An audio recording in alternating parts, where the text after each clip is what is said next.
Hey guys, it's Sarah, and today I bring to you my October wrap-up. It's a little late, but we're just gonna have to move past that because at least I'm posting it. Like I said last month, I've been reading a lot more because I've been listening to a lot of audiobooks, and I read 7 books this month, which I'm very proud of because I don't even remember the last time I read that many books in 1 month, and I didn't even know I'd read that many until I was compiling this list, and I just have to say, good job, Sarah. The first book I read in October was Lady Midnight by Cassandra Clare. This has been a very long time coming. It took me over 2 years to finish The Mortal Instruments, and finally I was able to read the first book in the Dark Artifices. This book takes place after City of Heavenly Fire, and it centers around some of the characters who appeared in that last TMI book. Unfortunately, Cassie's books kind of like all go together, and if you read them out of order, you'll probably be spoiled. I will say though, you can read The Infernal Devices without reading TMI, but this one kind of like still has characters from TMI, so I don't know. Some people might be surprised by this, but I absolutely adored this book. I gave it 5 stars. Like,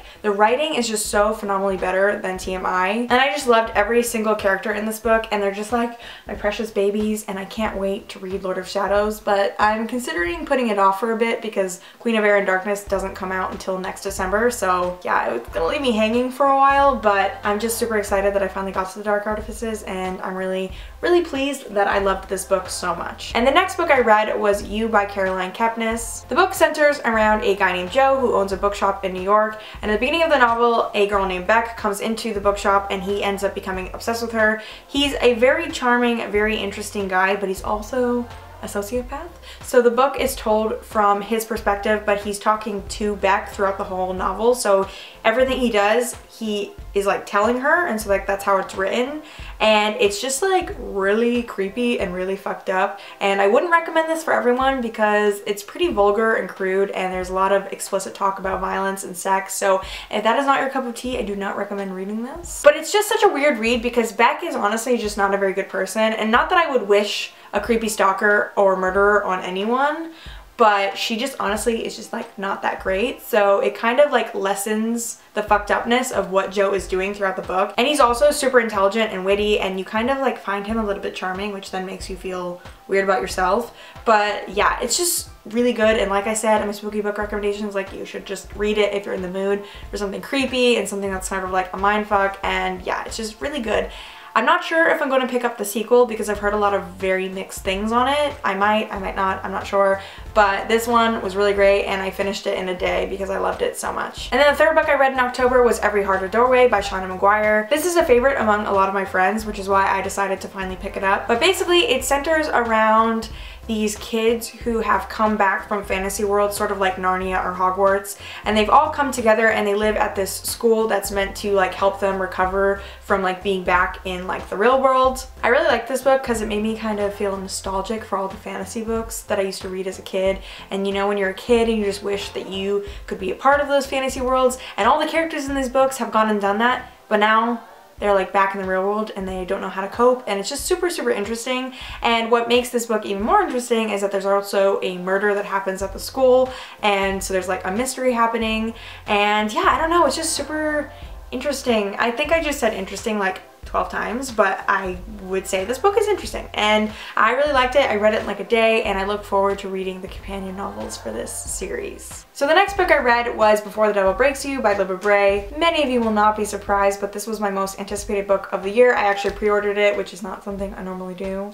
I also don't really look forward to new releases because I kind of just read books whenever I feel like, but obviously with the Diviner series I had to immediately keep going. This series takes place in the 1920s, and it centers around a group of teenagers who all sort of have like special gifts. In the first book, one of the main characters, Evie, has the gift of reading objects, and she's living in the Midwest, and when she reads objects she kind of can like see their secrets, and she ends up getting into trouble because of that, and she has to move to New York to live with her uncle who owns an occult museum. And while she's in New York, she ends up meeting up with a group of other teenagers who have gifts, like I said, and I really love this series because it has so much representation and it's so good. Like the writing is so amazing and the storytelling is so good, and like I said, there's a lot of rep. Let me try to remember everything and I'll list it for you. If I forget anything, I'll put a list down below.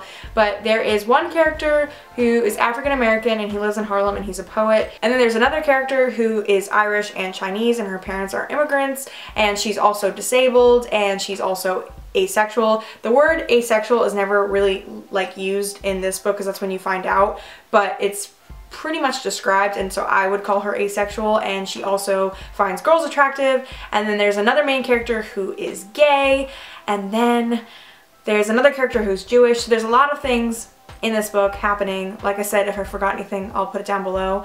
But I absolutely love this series so much. Like I said, the storytelling is so intricate. Like, it's just like a web of just motives and things, and I don't even know how Libba Bray does it. This book honestly takes the cake. Like, it is the best in the series in my opinion. Also, besides Instagram stories, I don't think I've posted this anywhere else on social media, but I actually got a diviner's tattoo recently. I got this eye. It has a lot to do with like actual content within the book, but then it also matches the cover. I got like a more simplified version of the evil eye that's on the front of this cover. But yeah, I got it and I'm really excited about it. And I actually got to meet Libba Bray again at Y'all Fest the other day, and she actually took a photo of my tattoo because she thought it was super cool. And like I said, the eye like plays. So I got really out of breath just from like grabbing my book and like standing up and showing you my tattoo, which says a lot about my fitness level. But like I was trying to say, the eye has a lot to do with like a symbol like that's like in the series, but then also the cover like I showed you.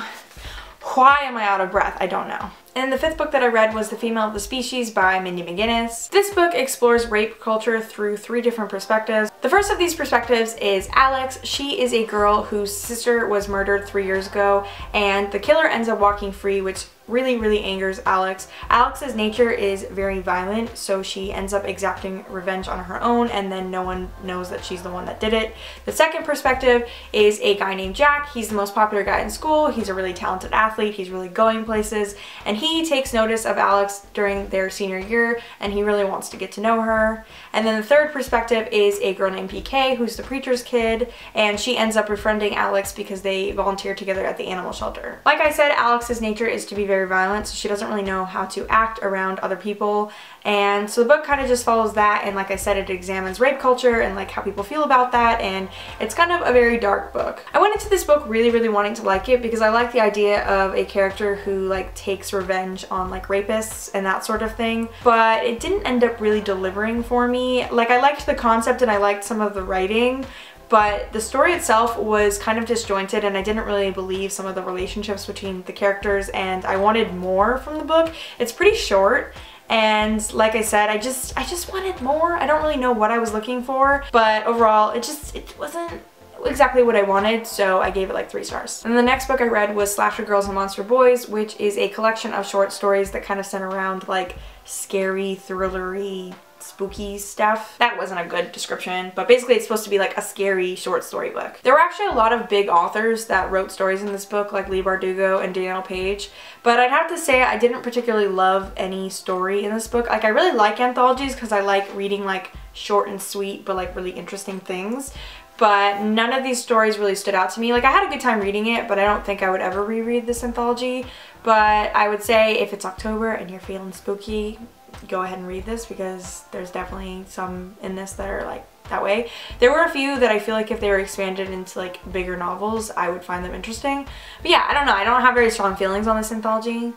I don't know. And then finally, the last book I read was The Winter's Curse by Marie Rutkoski, I don't know how to say her name, let me know down below. This book centers around a character named Kestrel, who is the general's daughter in a vast empire that loves conquering land and then enslaving the people that they conquer. In the beginning of the book, Kestrel is at the market, and for some reason she ends up at a slave auction, and then she bids on this slave named Aaron, and she ends up buying him, I guess, and then bringing him home, even though she doesn't really believe in the slavery and thinks it's wrong. Beyond that, I don't really know how to describe this book. It's sort of just like a political book about like a conquered land and then the people rebelling, and you know, obviously like forbidden love between Kestrel and Aaron. I don't know, I'm doing a really bad job of describing it, but I'm sure you've heard of The Winter's Curse on someone else's channel, so I'm gonna leave it at that. I felt very meh about this book. I gave it about 3 stars. I found the world building to be kind of confusing. You kind of just like jump into the world and they don't really give you a lot of explanation of the different types of people who live in this empire. So I didn't necessarily hate this book, but I also didn't necessarily love it. I know a lot of people like adore this series, so I'm gonna keep reading, but so far I'm not that impressed. I liked the writing style, but I wasn't like in love with the characters, and like I said, the world building was kind of like eh. So we'll see if I like the series. I don't know. But that's pretty much it for my October wrap up. As you can tell, I read a lot of spooky books because it was October, and I had a really good time with most of the books. I don't really think I read any that I hated. So yeah, let me know down below what you read in October and if you have any recommendations for me based on the ones that I liked this month. I don't know. But yeah, thank you all so much for watching. You're all beautiful. Have a nice day. Realizing you weren't worthy, you don't deserve me. As time passes, I'm feeling high.